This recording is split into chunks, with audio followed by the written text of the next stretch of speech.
These are two retirement strategies that promise to solve the same problem, but couldn't be more different in their approach. The bucket strategy organizes your money like a layered defense system, while the guardrails strategy lets you spend more upfront but demands painful cuts when markets turn ugly. One prioritizes peace of mind, the other maximizes income potential. For someone with $1 million saved, we're talking about the difference between $40,000 and $57,000 in your first year. The math behind each reveals a fascinating story about risk, human psychology, and what really matters in retirement income planning. The retirement planning world has been dominated by one simple rule for 3 decades. Withdraw 4% of your savings in your first year of retirement, then adjust for inflation each year after. This rule came from William Bengen, a financial planner who was literally a rocket scientist before he entered finance. In 1994, Bengen analyzed historical market data and concluded that a 4% withdrawal rate would have survived every 30-year period in market history, even if you retired at the worst possible times. But the 4% rule has a fatal flaw. It's completely rigid. It doesn't account for market performance, your actual spending needs, or changing circumstances. This rigidity sparked the development of two competing strategies that promise better retirement income outcomes through completely different philosophies. The bucket strategy emerged first, developed by financial planning pioneer Harold Evensky in 1985. Evensky's original approach was elegantly simple: keep 5 years of expenses in cash, invest everything else in stocks. When you need money, you draw from the cash bucket. When markets perform well, you refill it from the stock bucket. When markets crash, you leave your stocks alone to recover while living off your cash cushion. Over time, this evolved into the 3-bucket approach that's popular today. Your first bucket holds 1 to 3 years of expenses in cash and short-term bonds. The second bucket contains 3 to 10 years of expenses in moderate risk investments like intermediate bonds. The third bucket holds your long-term growth investments, primarily stocks, meant to fund spending beyond 10 years.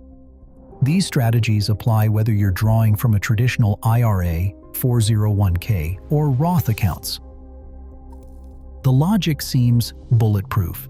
You're never forced to sell stocks during a crash because you have years of expenses safely tucked away in stable investments. This approach directly addresses sequence of returns risk, the retirement killer that occurs when poor market performance early in retirement devastates your portfolio before it can recover. Consider the math. Research by retirement expert Wade Pfau shows that 77% of your retirement outcome can be explained by the average return in your first 10 years of retirement. Nearly 70% of portfolio failures involve scenarios where investments lost value by year 5. The Schwab Center found that someone with a $1 million portfolio taking $50,000 annually could run out of money in less than 20 years if they experience 15% losses in their first 2 years of retirement. The bucket strategy's appeal is psychological as much as mathematical. Christine Benz from Morningstar, one of its biggest advocates, explains that retirees find it intuitive and emotionally satisfying. There's profound comfort in knowing you have years of expenses set aside, protected from market volatility. But in 2018, finance professor Javier Estrada published research that shattered the bucket strategy's reputation. After analyzing 21 countries over 115 years, Estrada concluded that bucket strategies consistently underperform simple static portfolios with regular rebalancing. His research suggested that mental accounting, the psychological bias that makes bucketing feel good, actually imposes a mathematical cost. Estrada argued that bucketing is just a complicated way of implementing a standard stock bond allocation. If you add up a typical 3-bucket portfolio, you might end up with 70% stocks and 30% bonds. But instead of efficiently rebalancing this allocation, you're maintaining artificial barriers that prevent optimal asset allocation adjustments. The criticism goes deeper. Bucketing allows investors to surrender to their behavioral biases rather than overcome them. While it might provide emotional comfort, it may actually increase the odds of running out of money compared to more efficient strategies. Enter the guardrails strategy, developed by Jonathan Guyton and William Klinger in 2006. Their approach flips traditional retirement planning on its head. Start with a higher withdrawal rate, but implement systematic rules that force spending adjustments based on portfolio performance. The original Guyton-Klinger model suggested retirees could start withdrawing 5.2% to 5.6% of their portfolio, significantly higher than the 4% rule, provided they maintain at least 65% in stocks. The guardrails work through decision rules. If your withdrawal rate rises above an upper guardrail due to portfolio losses, you cut spending. If it falls below a lower guardrail due to portfolio gains, you can increase spending. The guardrails approach also aligns with IRS-required minimum distribution frameworks that retirees must already follow. The math is compelling. Morningstar's latest research suggests that flexible strategies like guardrails can allow starting withdrawal rates as high as 5.7%. That's a 43% increase in initial income compared to the traditional 4% rule. For someone with $1 million saved, that's the difference between $40,000 and $57,000 in first-year retirement income. William Bengen himself has embraced flexibility. The creator of the 4% rule now says the average safe withdrawal rate over the last 100 years is actually 7%, and most retirees can comfortably take 5.25% to 5.5% without running out of money. His latest research suggests a universal safe max of 4.7% for the most conservative retirees.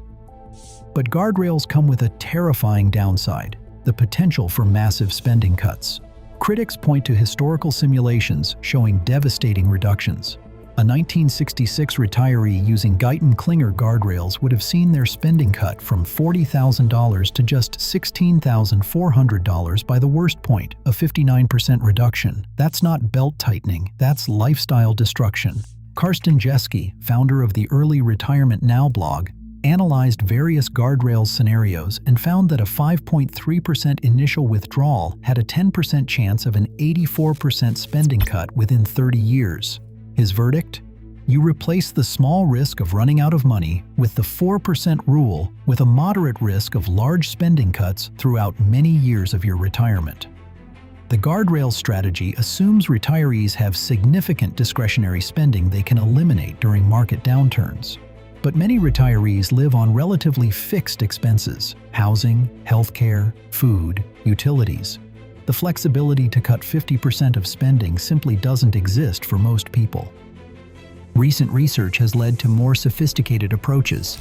Risk-based guardrails use Monte Carlo simulations to determine spending adjustments based on portfolio success probability rather than simple withdrawal rates. This provides more control over adjustment parameters and can reduce the severity of spending cuts. Morningstar's December 2025 research identifies 3.9% as the safe starting withdrawal rate for conservative investors, but acknowledges that flexible strategies can push this to 5.7% with guardrails. They specifically highlight guardrails as their preferred flexible approach, noting that it's a strategy that really aligns with how people react behaviorally. The emerging consensus suggests that neither strategy is perfect in isolation. Some advisors now recommend hybrid approaches, use bucket structure for psychological comfort and short-term stability, but implement guardrails-based adjustments for the growth portion of the portfolio.